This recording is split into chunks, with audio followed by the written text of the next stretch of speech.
Alright, you fucking piece of shit. You know what's really funny is that I have other students who have subscribed to the video recap channel. So they just heard me call you a fucking piece of shit. You're the only person I can do this with. It's amazing. Alright. So let's have you work on the second thing I gave you as the priority first. Let's get used to that thumb over the top thing. So here's how it sounds.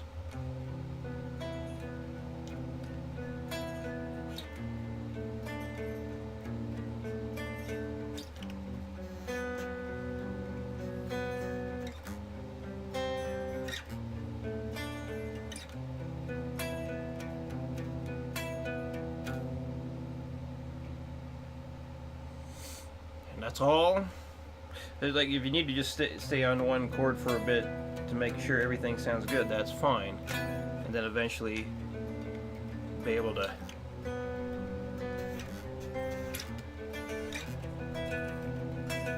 play through it a bit faster. You just got to try and make sure that your fingers don't collapse like this. Try and keep them up.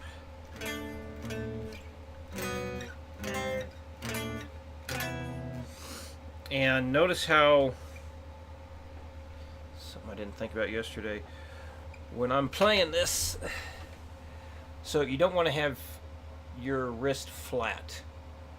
Watch what happens. I'm going to bend my hand back, bend the wrist back.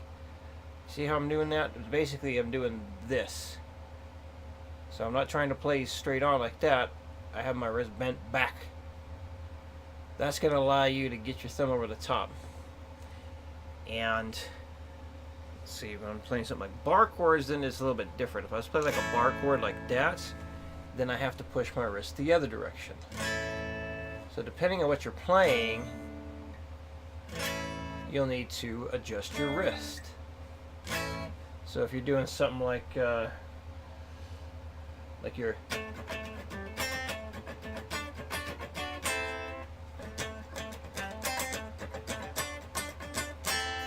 see how far back my wrist is bent there?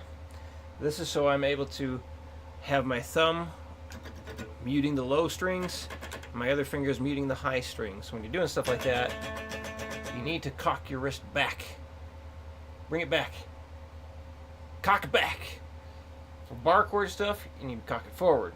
We haven't done bar chords, but it's a lot easier because if you bring your hand back like this, it's much more difficult.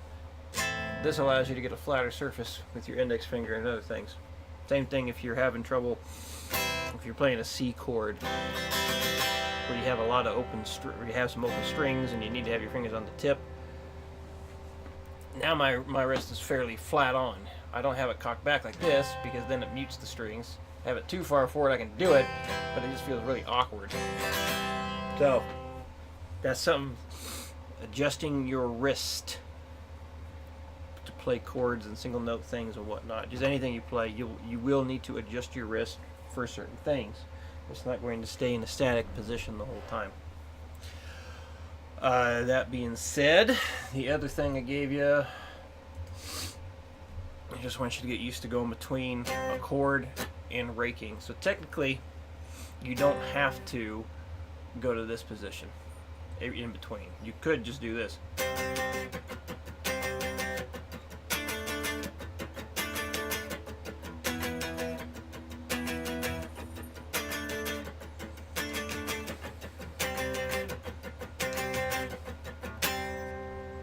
So, why the hell do I want you to do it the other way?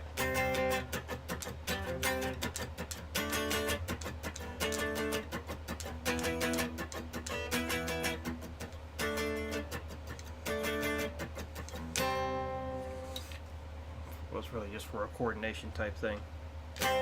But you can try it both ways now that I think about it. So,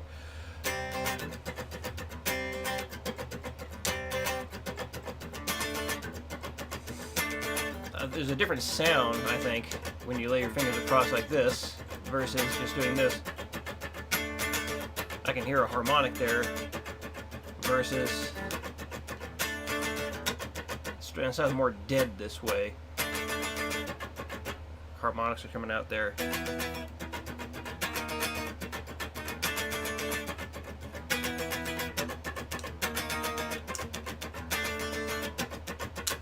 I suppose in a mix it really wouldn't make a damn bit of difference, but you can try it both ways. So you can try it, and you don't have to do the back and forth strumming right now. The main thing is just get used to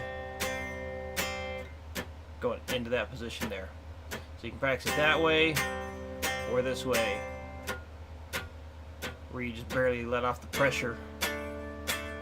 So totally flat, have a really dead sound, or just barely let go. But you will get harmonics that way. Dead. Some slight harmonics.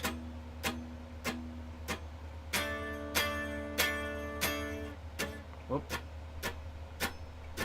And so on. So this is really just to help you get used to going between stuff like that. Something that fast, it would be impractical to go to that. Well, I guess it would be nice. I don't know, as you play down here.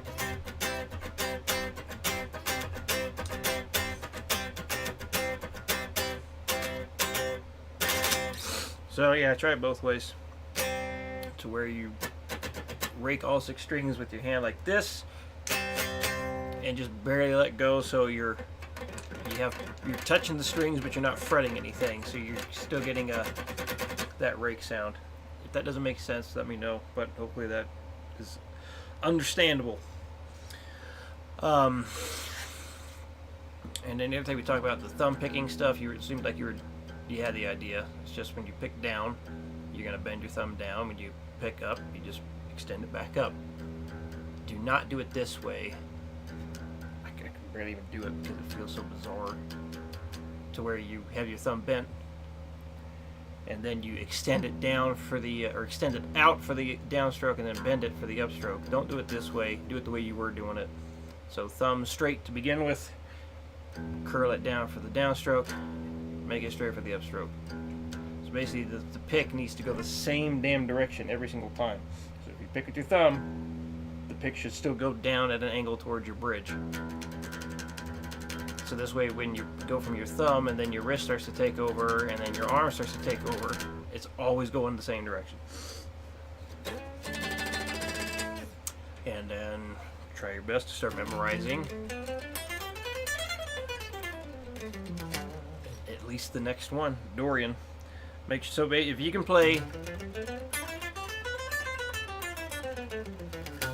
your C major scale from memory, then whoop, start working on Dorian. Done.